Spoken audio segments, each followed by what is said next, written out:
don't care to learn about the Glass-Steagall Act and what this was. But basically, it was like a fence that a rancher would have up around his house, and it protected the people. It was a consumer protection regulation that kept the bankers at bay to some degree. And once they were given the green light from Bill Clinton allowing that to expire right at the end of his first term, or no, it was his second term, huge favor to the mad dog bankers, the wolfing type, the vulture capitalist type, that don't care, the social Darwinian types, just want to, manipulate markets by dumping all this money on it, dramatically causing your prices to increase.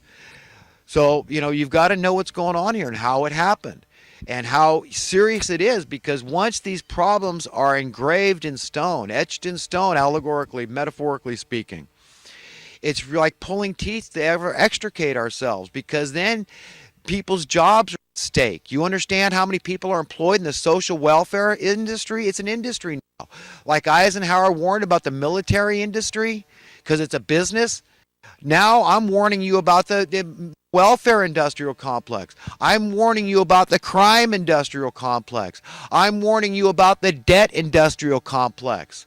Okay, so forget the dubious warfare industrial complex. Eisenhower already told you about that. Now I'm telling you the rest of the story. So now it'd be disruptive interference to solve problems.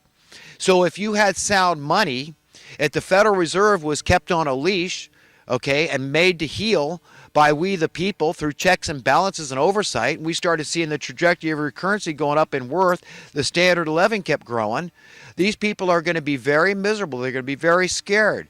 And what's going to happen is, well, certainly we don't need social welfare programs anymore because everybody's money is worth so much. Even poor people are rich now. You see, it sounds like an oxymoron, but that's what happens. As your currency increases in worth, figure it out for yourself. You can see where it leads. It leads to freedom, full financial freedom, full prosperity across the board. And the same thing happens with the, so you see crime plummet. All those people employed in the crime industrial complex lose their jobs. The social welfare industry, they've lost their jobs. All the people in the crime, because hardly any crimes anymore are being committed. Very, very few. So we need very, very few people doing these type of jobs, trying to enforce the laws, okay? Because people aren't breaking the laws.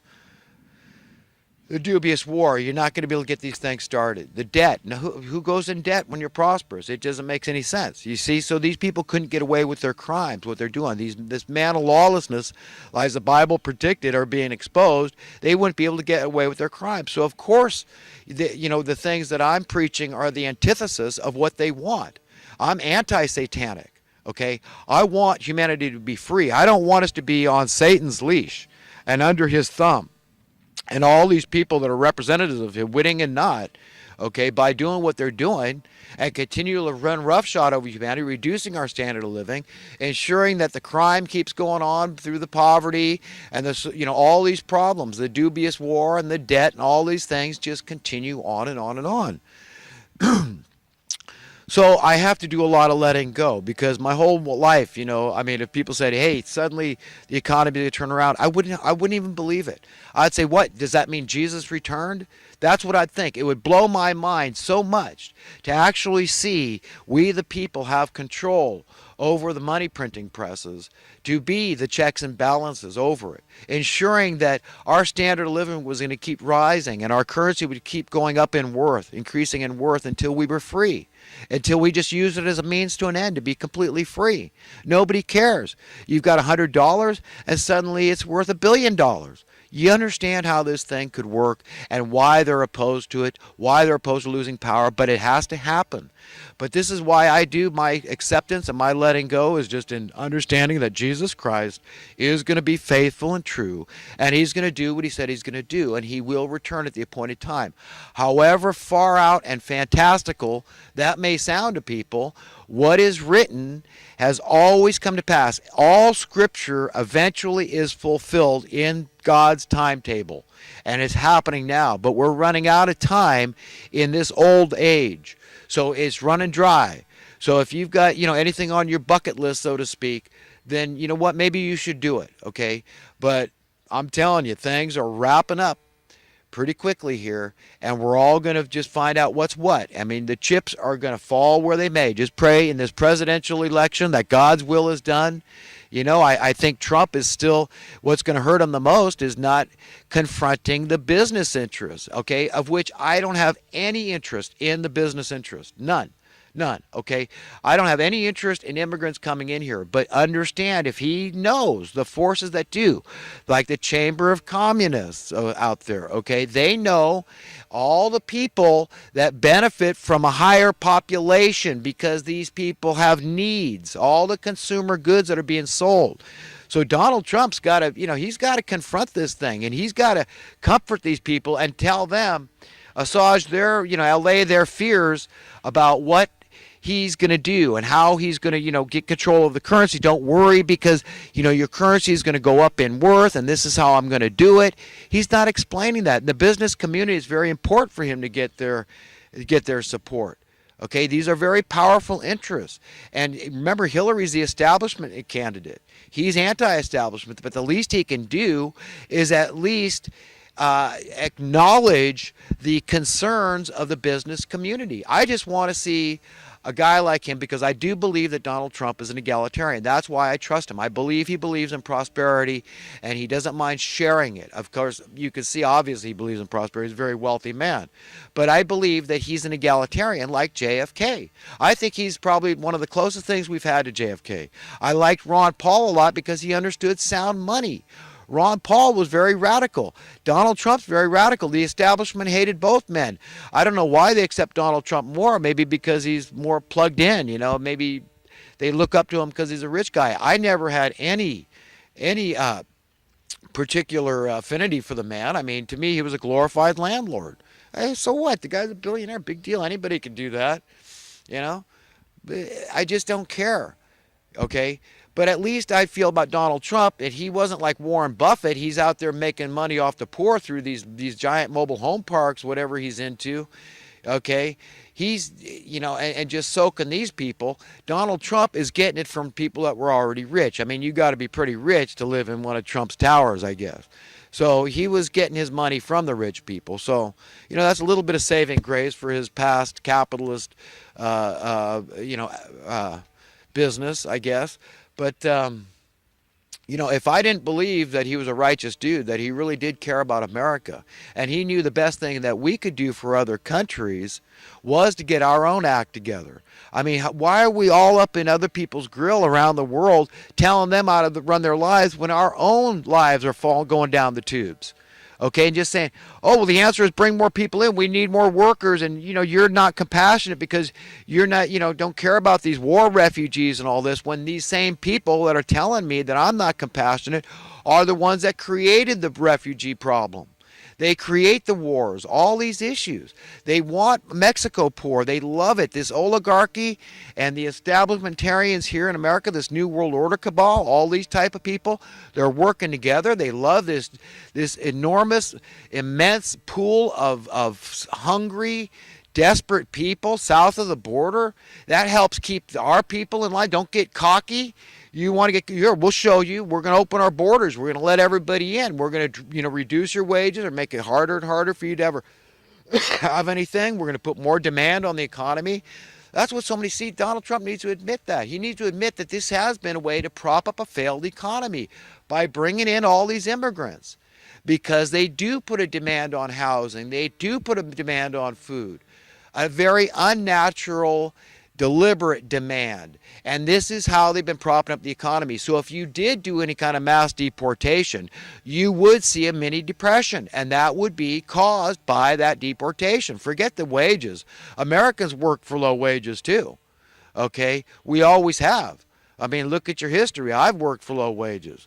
But the point is that, look, Donald Trump, if he really is serious about it, I've got to see him, in this next debate. He's got to bring this up, because Hillary's already got these people in her pocket. I mean, she's on the side of unmitigated immigration and refugee, letting all the refugees in the world come in.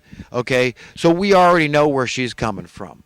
But he's got to let people know what's going to happen. He can do this thing gently and still reach his aims, because he doesn't, he just deport the really bad criminals. I mean, they shouldn't be here anyhow. Okay, no way. If so that's aside. Okay, we know that the bad people shouldn't be here, and if they are, I don't know that we should necessarily just blame the Democrats. I mean, to me, it's not a Democrat-Republican thing, because the Democrats and Republican has been walking lockstep, like it's really a very unified one party that under the guise of a two party. Okay, that's how they've been operating. Okay, so let's be very clear about that. But what I'm trying to say is that from there on out, then you lay down the law, and then you say, here's the reason. Other countries, here's a message. We're going to get it together here in America, and we're going to have a rising tide of prosperity. We're going to raise our standard of living, and you're going to be able to follow our example.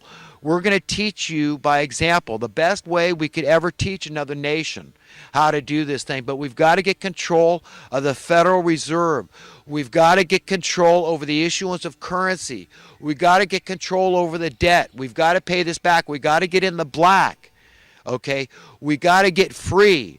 We got to get so where we don't worry about losing jobs because there's universal prosperity, because there's full prosperity, because now we're going to see all these layoffs in the social welfare system if there's full prosperity, which is stupid. It's oxymoronic, because if there's no poor people, you don't worry about layoffs. It doesn't mean because you got laid off you're going to be poor.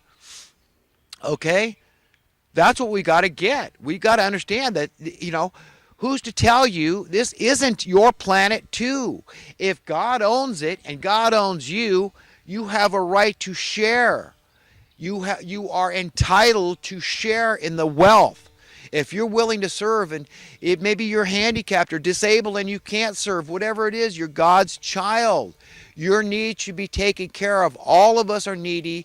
All of us are dependent upon each other. I wouldn't have anything if out for other people, and I'm willing to serve other people and not be a self-serving, decadent piece of crap.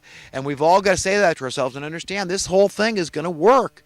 But we got to say, look, there'd be all these layoffs in the prison industry, and the justice industry, what they call, the court system and all this, massive layoffs in the dubious warfare industry, because we're not going to be worried about getting attacked from other countries, because we're allowing everybody, a rising tide of prosperity, and we're not afraid anymore of disruptive technology, clean perpetual energy sources. We're not going to be involved in this planned obsolescence scheme. It's ridiculous, absolutely ridiculous. It's madness is the rule of the day in the world, and we've all got to see that. We've all got to admit it. So, whatever happens in the election, I have to let go. I have to say, you know what? I can't get all wound up, and I can't worry that Hillary Clinton is going to be president. I've got to see Slick Willie, just sleazing around the White House again for another 4 or 8 years. I mean, he repulses me far more than she does. But I find Hillary quite repulsive too. And I just, the lies and deceit. I mean, recently Hillary had a child actor in the audience, and she, that was prepared with a prepared question she was reading. And it showed this little girl had been acting all the time. And yeah, that's all it was. It was a setup. It was propaganda. Propaganda. What is that? Okay, that's deceit. I was just reading a big piece on Wikipedia. Very fascinating stuff, the history of propaganda. Started in the church. I mean, this is to propagate, to grow. This is what they're doing. This is how these people operate. So, whether they're Republican or a Democrat, if they are involved in propaganda for their own means, then that's establishment. They're one. They're lockstep. They're one and the same. Conservative, liberal mean nothing anymore.